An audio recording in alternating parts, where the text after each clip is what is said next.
Biz yodlamaymiz, biz tushunamiz. Biz saralash algoritmlariga juda ko'p tayanamiz. Masalan, ro'yxatdagi ismlarni alifbo tartibida saqlash, vazifalarni muhimligiga qarab tartiblash yoki mahsulotlarni arzonidan qimmatigacha qarab saralash. Tartiblangan ro'yxat ichidan kerakli ma'lumotni topish ancha tez. Saralash algoritmlari juda ko'p. Ular turli ehtiyojlar uchun ishlab chiqilgan. Bu yerda sanab saralash algoritmi biroz boshqacharoq ishlaydi. U juda tez va hech narsani taqqoslamaydi. Siz unga massivni berasiz va u bir yurishda saralanadi. Lekin uning o'ziga yarasha kamchiliklari ham bor. U ko'p xotira sarflaydi. Stabil emas va faqat manfiy bo'lmagan sonlar bilan ishlaydi. Bularning sababini ushbu videoni ko'rib bilib olasiz. Quyidagi massiv berilgan bo'lsin. Birinchi qadam massivdagi eng katta sonni topish. Buni max deb olamiz. Keyin uzunligi max plus 1 ga teng bo'lgan massiv yaratamiz. Biz 1 ni qo'shishimizning sababi massivlar 0 dan boshlab indekslanadi. Masalan, max 0 bo'lsa, 0 ning chastotasini saqlash uchun bizga baribir bitta elementli massiv kerak bo'ladi. Hosil bo'lgan massiv chastotalar massivi deyiladi. Har bir indeks massivdagi son. Shu indeksda saqlangan qiymat esa o'sha sonni necha marta takrorlanganini ko'rsatadi. Endi massivdagi sonlarni birma-bir ko'rib chiqamiz. Har bir sonni indeks sifatida ishlatib, uning qiymatini 1 ga oshiramiz.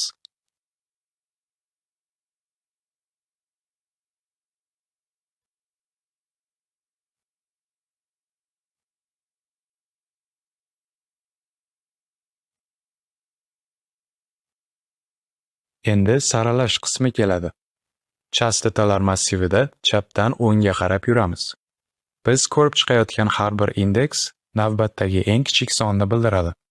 Agar chastota 0 dan katta bo'lsa, o'sha sonni original massivga chastotasi ko'rsatgan miqdorda ketma-ket yozamiz.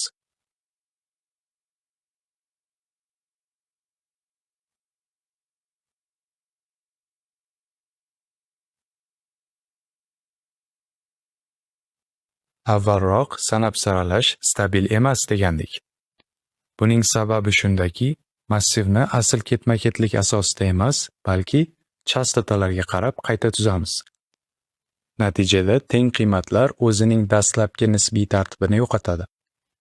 Endi manfiy sonlar nima uchun muammo tug'dirishini ham tushungan bo'lsangiz kerak. Sababi massivlarda manfiy indekslar bo'lmaydi. Lekin bunga bir ayyorona yechim bor. Buning uchun har bir sonni eng kichik songa nisbatan siljish kerak bo'ladi.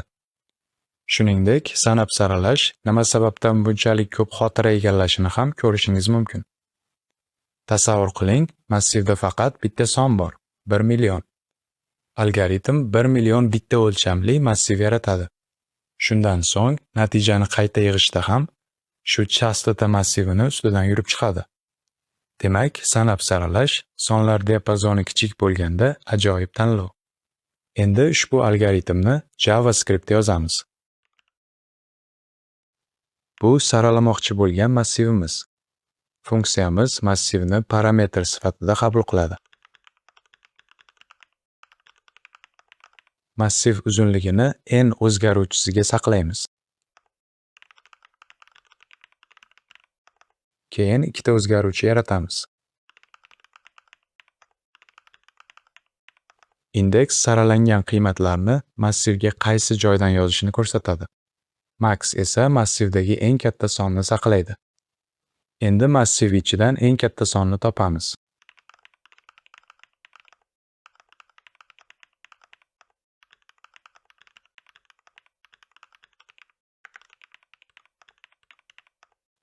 Endi chastotalar massivini yaratamiz va uni jimlik ravishda 0 bilan to'ldiramiz.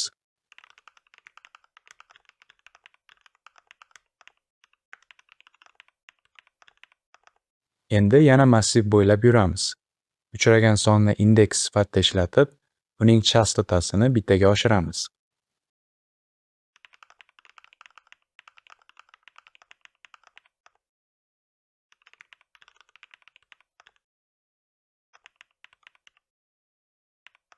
Endi saralash bosqichiga keldik.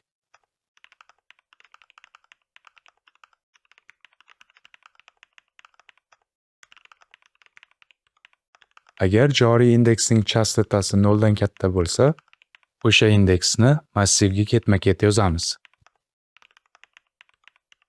Oxirida saralangan massivni qaytaramiz. Endi funksiyani sinab ko'ramiz.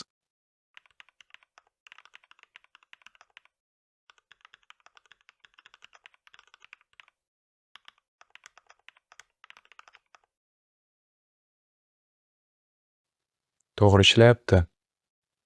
Demak, shu bilan video nihoyasiga yetdi. E'tiboringiz uchun rahmat.